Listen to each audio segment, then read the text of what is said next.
1장 1절부터 3절 말씀입니다. 히브리서 1장 1절, 2절, 3절 석절 말씀을 우리 함께 보기를 원합니다.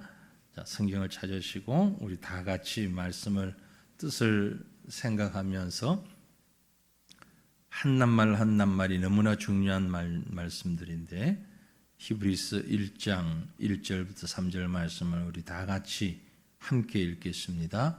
옛적에 선지자들을 통하여 여러 부분과 여러 모양으로 우리 조상들에게 말씀하신 하나님이 이 모든 날 마지막에는 아들을 통하여 우리에게 말씀하셨으니 이 아들을 만유의 상속자로 세우시고 또 그로 말미암아 모든 세계를 지으셨느니라. 이는 하나님의 영광의 광채시요 그 본체의 형상이시라. 그의 능력의 말씀으로 만물을 붙드시며 죄를 정결하게 하는 일을 하시고 높은 곳에 계신 지극히 크신 이의 우편에 앉으셨느니라. 아멘. 너무나도 중요한 말씀이기 때문에 이미 여러 차례 수시로 제가 이 말씀을 우리 성도님들에게 말씀을 나누었습니다. 그러면서 또 이 말씀을 우리가 함께 본 것은 이 말씀 속에서 우리가 참 잊어버리고 있는 중요한 한 가지 사실이 있기 때문에 그렇습니다. 여러분 사시면서 서로 말이 잘 안 통한다 이런 얘기를 많이 해보셨죠? 같은 언어를 쓰면서도 언어가 다르다는 말이 아니고 말이 안 통한다. 말이 잘 통하는 사람이 있고 잘 통하지 않는 사람이 있죠. 최근에 제가 그런 직업이 있는 줄 몰랐는데 이제는 아주 공공연하게 그런 명칭을 쓰더라고요. 소통 전문가. 그죠? 가만히 생각해 보니까 그게 전문가가 있어야 될 일인가?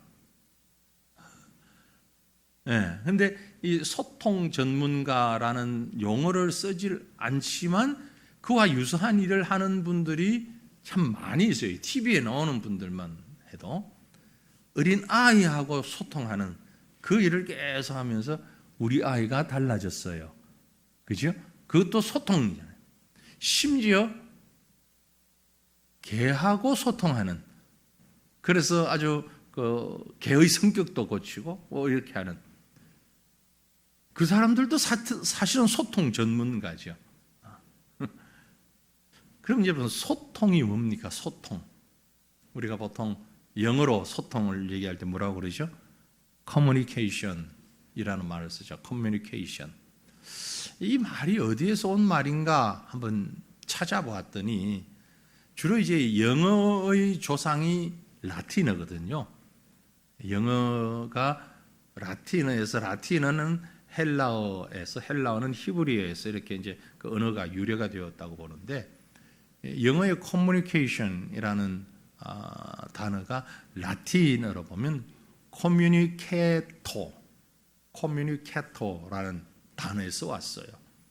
이 말이 무슨 뜻인가 어원을 찾아가서 보면 아주 간단해요. 여러분, 죄송합니다. 자꾸 영어를 얘기해서 common 뭐죠? 보통, 일반적인. 그래서 make common 그 말이에요. communication이라는 말이 make common, 일반화한다. 이 얘기 무슨 얘기냐면은 다 아는 거, 우리가 서로 아는 거. 지금 뭐 과천에 있는 분들, 서울에 있는 분들, 이 주변에 있는 분들, 세과천교회에 있는 분들, 또 우리 가족들 일상적으로 다 아는 것 있잖아요, 그렇죠? 그러니까 이 커뮤니케이션을, 소통을 위해서는 제일 많이 사용하는 게 말이죠. 말과 글이겠죠. 그렇죠? 그러나 말과 글이 없어도 소통은 합니다. 동물들도 나름대로 소통하고는 있다 그러죠. 말과 글, 그리고 또 중요한 것은 행동이죠. 우리 해외 여행 나갔을 때 영어가 안 되면 제일 좋은 언어가 뭐죠? 바디랭귀지죠. 손짓 발짓. 이것도 소통의 방법이죠. 꼭 뭐 영어만 해야만 되는 건 아니죠. 그래서 우리가 소통을 할 때는 언어와 또 행동 이런 것들을 통해서 소통을 할 수 있습니다. 그런데 우리끼리 사람과 사람과는 그렇게 소통이 되는데 여러분 하나님과는 어떻게 소통을 해야 할까요? 하나님은 우리와 정말 소통하기를 원하세요. 이제 이 소통이라는 말에 우리말을 그대로 풀면 한자에서 온 말이지만 의사소통. 그죠? 하나님은 우리와 의사소통하기를 원하신다는 말이에요. 그런데 문제는 하나님이 아니라 우리 쪽에 사람들이 하나님과의 소통을 잘 이게 와 닿질 않고 하려고 하질 않는 거예요. 하나님이 어느 정도로 우리와 소통하기를 원하셨는고 하니까 우리가 읽은 말씀 1절 그리고 2절 상반 앞부분까지 우리 금방 읽었지만 다시 한번 읽어보십시다. 옛적에 선지자들을 통하여 여러 부분과 여러 모양으로 우리 조상들에게 말씀하신 하나님이 이 모든 날 마지막에는 아들을 통하여 우리에게 말씀하셨으니 아멘. 하나님이 우리와 소통하고 싶어 하셨고 소통하셨던 방법 그리고 마지막 택하신 방법까지 다 얘기한 거죠. 옛적에 뭐 이런 다른 신학적인 것들은 설명을 놔두고 하나님께서 우리와 소통하고 싶어서 누구를 그 중간 매개체로 많이 쓰셨는 거 아니? 선지자들. 그죠? 선지자들은 하나님의 말씀을 전하는 자들이었잖아요. 선지자들을 통하여서 여러 모양, 여러 부분, 그러니까 각양의 모양과 각양의 방법을 통해서 때로는 기적, 때로는 막 이상한 일들, 전혀 예상하지 못했던 일들, 수많은 일과 모양과 방법과 이런 것들을 통하여서 하나님이 원하신 것은 야, 나하고 얘기 좀 하자. 내 말 좀 들어봐. 그 말이에요. 우리에게 여러 조상으로 우리 조상들에게 말씀하신 하나님. 내 말 좀 들어봐. 내 말 좀 들어봐. 우리 얘기 좀 하자고. 그런데 안 통하는 거야. 안 통하니까 하나님이 꺼내신 마지막 카드. 뭐죠? 이 모든 날 마지막에는 아들을 통하여 성자 하나님, 예수 그리스도의 아들을 통하여 우리에게 말씀하셨다. 그러니까 예수님은 하나님과 사람 사이에서 가장 중요하고 가장 온전한 소통의 방법인 거예요. 그걸 우리 다른 말로 늘 하던 말로 중보자라는 말을 해왔죠. 그렇죠? 중보자라는 말이 그런 의미예요. 사람과 하나님이 하기 싫어하신 게 아니고 하나님이 어떻게 하고 싶어 하셨는데 우리가 안 되니까 이제는 아들을 통하여서 그렇게 말씀하셨다. 아들을 통해서 말씀하셨다라는 얘기가 뭡니까? 죽기까지, 죽음에까지 이르도록 우리와 소통하기를 원하셨다. 그래서 하나님이 사람이 되어서 이 땅에 오신 것입니다. 이것을 이제 신학적인 용어로 계시라는 말로 표현하기도 하고요. 중보라는 말을 쓰기도 하는 것입니다. 히브리서에서 오늘 우리가 읽었던 말씀은 바로 그 하나님의 소통의 방법인 예수 그리스도에 대하여서 알려주고 싶은 거예요. 이렇게 해서라도 하나님이 우리와 같이 통하기를 원한다. 그래서 이제 그 뒤에 있는 말씀 2절 뒷부분부터 3절까지를 남은 부분 같이 또 읽습니다. 이 아들을 만유의 상속자로 세우시고 또 그로 말미암아 모든 세계를 지으셨느니라. 이는 하나님의 영광의 광채시요 그 본체의 형상이시라. 그의 능력의 말씀으로 만물을 붙드시며 죄를 정결하게 하는 일을 하시고 높은 곳에 계신 지극히 크신 이의 우편에 앉으셨느니라. 아멘. 언뜻 보면 참 어려운 말들처럼 단어들이 어려운 단어들처럼 보이는데 우리 이전에 기도하기 위해서 말씀을 묵상하니까 그런 어려운 것들은 조금 내려놓고 좀 쉬운 표현으로만 말씀을 한번 생각해 보기를 원합니다. 예수 믿는 신자가 뭐냐? 성도가 뭐냐? 하나님과 잘 소통하는 사람인데 누구를 통하여서? 예수 그리스도를 통하여서 잘 소통하는 사람입니다. 왜냐하면 예수님이 하나님과 인간을 소통하기 위해서 세우신 하나님 편에서 세우신 분이기 때문에 그렇다라는 얘기입니다. 그래서 우리는 하나님과 소통하기 위하여서 꼭 필요한 것이 있습니다. 사람과 소통할 때도 마찬가지. A와 B 두 사람이 얘기를 할 때도 서로 소통하는데 1차적으로 필요한 게 뭐죠? 뭡니까? 이미 소통 잘 안 되잖아요. 말하는 동안에 그런 얘기를 많이 하셨던 분일수록 스스로 한번 생각해 보십시오. 사람과 사람 사이에서 소통할 때 제일 필요한 것은 듣는 거예요. 상대방 말을 들어야 될 것 아니에요. 그렇잖아요. 상대방이 무슨 말을 하는지 들어야 그 다음에 내가 생각하고 또 찬성을 하든 반대를 하든 뭐 보충을 하든 뭘 하든 얘기가 오고 갈 수 있을 것 아니에요. 하나님과 소통해서 가장 중요한 것이 뭐냐? 하나님의 말씀에 귀를 기울여야 된다라는 거죠. 하나님의 말씀에 귀를 기울여야 된다. 하나님께서 사람들에게 주신 구체적인 소통의 방법은 말씀입니다. 말씀. 계시죠. 이걸 깨닫지 못하면 아까 히브리서 1장 1절에 옛적에 여러 선지자를 통하여서 여러 부분과 여러 모양으로 그건 이제 말씀이 아닌 뭐 불기둥, 구름 기둥도 있고 홍해도 갈라지기도 하고 만나 메추라기가 내리기도 하고 뭐 수많은 사건들이 있었잖아요. 불병거가 막 내려오기도 하고 그런 일들보다도 마지막 최정점은 뭐다? 말씀입니다. 말씀입니다. 그래서 우리가 하나님의 말씀을 주목해야 되는데 이 말씀을 주목한다라는 얘기가 빠져 있으면은요 하나님과 교통할 수가 없어요. 그런데 그 말씀을 누구를 통해서 말씀하신다고 했는 거니까 아들로 우리에게 말씀하셨으니라고 했잖아요. 아들로 말씀하셨다. 우리 집엔 아들 없는데 그 우리 집에 있는 아들이 아니에요. 그 아들이 아니고 그 성경의 휘오라는 단어는 그리스도를 얘기하는 예수님을 얘기하는 거예요. 예수님.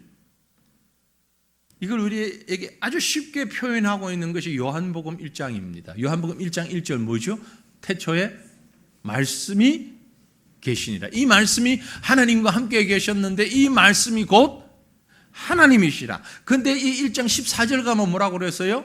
이 말씀이 육신이 되어서 우리 가운데 거하심에 우리가 그의 영광을 보니 아버지의 독생자의 영광이요 예수 그리스도다 이 말이에요. 하나님의 말씀이 예수 그리스도다. 예수 그리스도가 하나님의 말씀이다. 그 말씀에 귀를 기울인다. 그 말은 귀를 쫑긋 세워서 하나님의 말씀을 읽고 듣는 것, 동시에 우리의 눈을 떠서 예수 그리스도를 바라보는 것, 우리 가슴을 열어서 예수를 바라보는 것, 이게 말씀 듣는 거예요. 말씀 듣는 방법이, 그렇죠? 자, 우리가 잘 모르는 언어, 러시아어를 아는 분 안 계시죠? 혹 계시면 모른 척 하십시오. 저도 모르고 여러분도 모르고 모르는 러시아입니다. 러시아 사람하고 대화를 하는데 하나도 안 통해 말이. 네. 진짜 안 통해, 정말. 차라리 중국 사람은 한자라도 쓰지, 글자라도. 러시아 하나도 안 통해. 그럼 할 수 있는 건 손짓, 발짓 할 때 눈은 어디가 있어야 돼? 그 사람 봐야 돼. 눈 딴 데 쳐다보면서 안 되잖아요.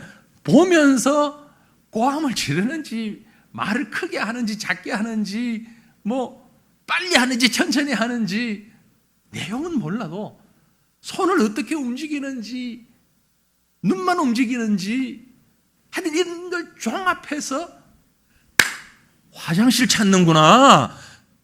그 정도는 알아들을 수 있잖아, 우리. 그죠? 서로 단어 몰라도, 아, 화장실 급해서 화장실 찾는구나. 의사소통이 된단 말이에요. 하나님과의 의사소통에 있어서 가장 중요한 것은 그 말씀에 집중하는 겁니다. 하나님의 말씀에 집중하는 것. 이게 우리에게 정말 너무 중요하고 유일한 방법인데 잘 안 하는 거예요. 잘 안 해요. 우리가 말씀에 귀 기울이는 것은, 성경을 읽는 것은 물론 이건 뭐 굳이 말할 필요도 없고, 성경 읽는 건 당연한 것이고, 당연한 것조차도 안 하지만 읽는 것 외에도 듣는 것, 그리고 우리의 삶 가운데 주님을 바라보는 것. 예수님께서 나에게 이 상황은 지금 이렇게 말씀하고 계신 것이로구나. 왜 우리 아들이 저렇게 행동을 할까? 예수님이 아들의 행동을 통해서 우리에게 말씀하실 수 있어요, 하나님이. 응? 회사에서 왜 이런 일들이 일어날까? 그 사건을 통하여서 주님이 우리에게 말씀하실 수 있단 말이에요. 모든 일, 모든 상황, 모든 형편을 통해서 하나님을 바라보고 하나님이 내게 무엇을 말씀하시고 싶어 하시는가에 귀를 기울이는 거예요. 이게 소통에 있어서 가장 첫 번째예요. 사람과의 소통에 있어서 여러분 많이 훈련하셔야 되는데 듣는 것이잖아요. 어떤 분은 하여튼 자기 얘기만을 자꾸 하려고 하는 분이 계십니다. 그리고 스스로는 생각하기를 소통했다고 생각해요. 근데 상대방은 전혀 소통하지 않았어요. 상대방이 하고 싶은 얘기는 못했으니까. 그러니까 먼저는 상대방 소리를 들어야죠. 듣고 내 말도 해야 되겠죠. 그래야 진정한 소통이 되는 거죠. 첫 번째는 듣는 겁니다. 하나님을 바라보며 하나님의 말씀을 통하여서, 상황을 통하여서, 사랑하는 성도들이 오늘 밤에 우리가 기도할 때에 하나님, 우리에게 이런 귀를 주시옵소서, 이런 눈을 주시옵소서, 이런 가슴을 주시옵소서. 이 모든 것 통하여서 하나님을 볼 수 있는, 하나님이 내게 뭘 말씀하고자 하시는가를 깨달을 수 있는 마음을 주시옵소서. 그래서 하나님과 소통할 수 있기를 바랍니다. 우린 소통 전문가예요.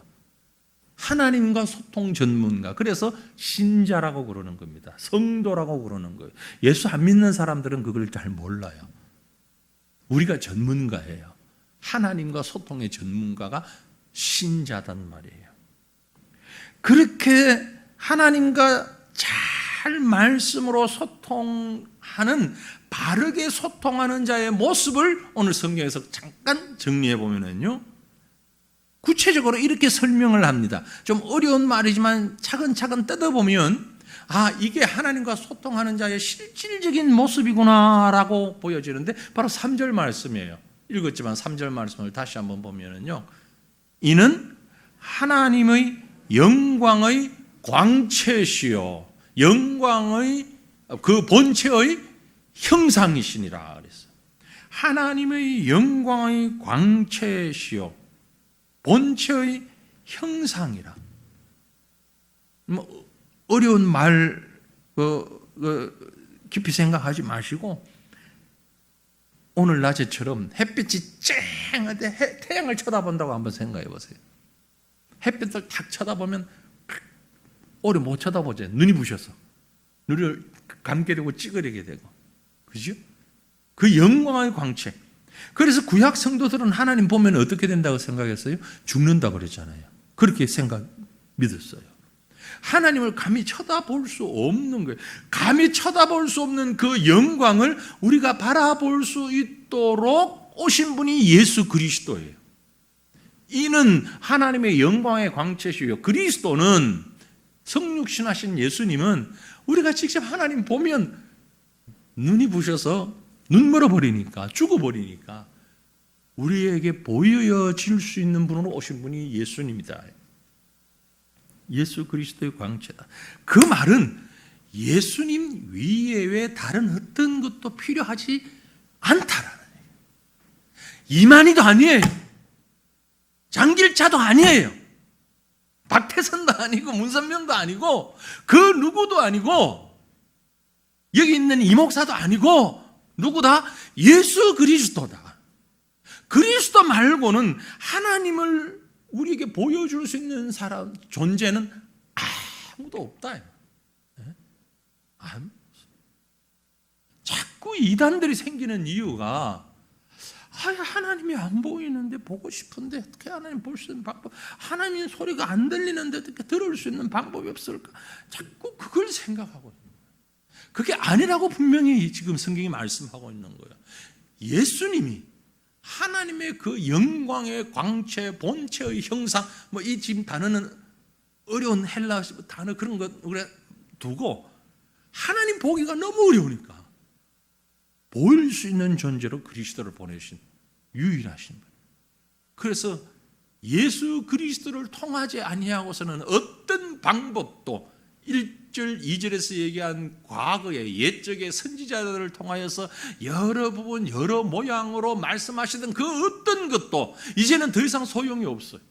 오직 예수 그리스도만, 오직 예수 그리스도만 하나님을 볼 수 있는 그 말씀이고 그 통로다라는 거죠. 그럼 그 예수 그리스도를 보는 자는 어떤 모습으로 나타나느냐? 그의 능력의 말씀으로 만물을 붙드시며 죄를 정결하게 하시는 일을 하고, 능력의 말씀으로, 주님의 말씀으로, 주님께서 제자들에게 또 무리들에게 이 성경에 기록된 많은 말씀을 통하여서 만물을 붙드시고라는 말은 꼭 잡는다는 얘기만을 의미하는 게 아니라 오늘 오전 구육장 공부에 나오신 분들도 같이 보셨지만 보존하시고 섭리하시고 다스리시는 이 전체를 지금 붙드신다는 표현을 쓴 거예요. 말씀으로 세상에 하나님이 만드신 모든 피조 세계를 운행하시고 특별히 죄를 정결하게 하는, 죄가 없어지면 가장 깨끗한 사회죠. 그게 공의입니다. 세상 사람들은 사회의 정의, 사회의 공의 부르짖는데 세상 방법으로는 불가능합니다. 불가능해요. 왜? 세상의 사람들이 죄인이기 때문에 그렇습니다. 그리스도를 통해야만이 진정한 공의와 정의가, 사랑이 그것에 나타날 수 있어요. 하나님과 교통하는 사람에게는 이 모습이 많이 있는 거예요. 죄를 정결하게 하는, 죄가 최소화되어가는 우리 속에, 우리 서로의 모습 속에, 내 속에 100% 없어질 수가 없잖아요. 우리는 이 땅에 있는 한 늘 죄악 속에서 살기 때문에 죄가 있는데, 그래도 다른 사람에 비해서 1년 전에 비해서 상대적으로 그 죄가 점점 모양이나 크기가 작아지고 사랑이 커가는, 그게 바로 하나님과 소통을 계속하는 사람이에요. 기도 열심히 하는데 말이나 행동을 보면 죄를 그건 하나님과 소통 제대로 하는 사람이 아니에요. 하나님과 제대로 소통하는 사람은 사랑이 계속해서 죄가 자꾸 줄어가는 거예요. 죄를 정결하게 하는 일을. 이것이 바로 사랑과 공의입니다. 골로새서 1장 20절 말씀에 보면 그의 십자가의 피로, 예수 그리스도의 십자가의 피로 화평을 이루사, 하나님과 죄인 사이의 화평을 이루사 만물 곧 땅에 있는 것들이나 하늘에 있는 것들을 그로 말미암아 자기와 화목케 그렇게 되기를 기뻐하심이라. 이 말씀을 다른 말로 표현하면 그리스도의 피가 우리로 하여금 하나님과 가까워지게 한다 이 말이에요. 하나님과 가까워지게 한다. 소통이 잘 된다는 얘기는 가까워진다는 얘기예요. 눈빛만 봐도 알아요. 아주 가까운 사이예요. 얼굴만 봐도 알아요. 너무 가까운 사이니까. 십자가의 피가, 예수 그리스도가 우리로 하여금 그 사랑 안에서 이렇게 가까워지게. 그의 마지막 결국은 어떻느냐? 히브리서 1장 3절 마지막 부분에 높은 곳에 계신 지극히 크신 이의 우편에 앉으셨다. 누가? 그리스도가 그 누구다? 왕이시다 이 말이에요. 하나님이다. 하나님이 이 땅에 오셨고 그 하나님의 왕권을 가지고 다스리시는 그분을 신뢰하고 내 모든 삶을 나의 왕이신 주님 앞에 내어놓는 사람이 제대로 하나님과 소통하는 사람이다. 성경을 1000번, 10,000번 읽어도 기도를 하루에 23시간 해도 자기 고집 꺾지 않으면 하나님과 소통하는 것이 아니라며 진정으로. 물론 그렇게 기도하고 그렇게 말씀 읽는 사람이 소통 못할 리가 없겠지만은 단적으로 말씀을 드리는 거예요. 결국 우리의 마지막 부분은 하나님의 왕권에, 하나님의 다스림에 나를 온전히 다 드릴 수 있는 높은 곳에 계신 왕이신 하나님을 의지하고 그분을 바라보는 것, 이게 진정한 소통입니다. 우린 무슨 착각을 자꾸 하는 거 하니까 그래, 하나님과 소통하면 하나님 말씀 열심히 읽고 내가 속에 있는 것들 기도를 많이 하고 이러면 소통이 되는 거지. 맞아요. 틀리진 않아요. 그런데 그건 어린 신앙의 수준에서 할 수 있는 얘기. 성숙한 신앙을 할수록 그리스도가 나의 왕이 되는 거예요. 내 고집을 가지고 이거 해주세요, 저거 해주세요, 이렇게 해주세요, 저렇게 해주세요, 이게 아니고 그리스도가 왕이 되는 거예요. 하나님이 왕이 되는 거예요. 하나님이 내 주인이 되는 거예요. 그게 완전히 주님과 소통한 사람의 모습이다 라는 겁니다.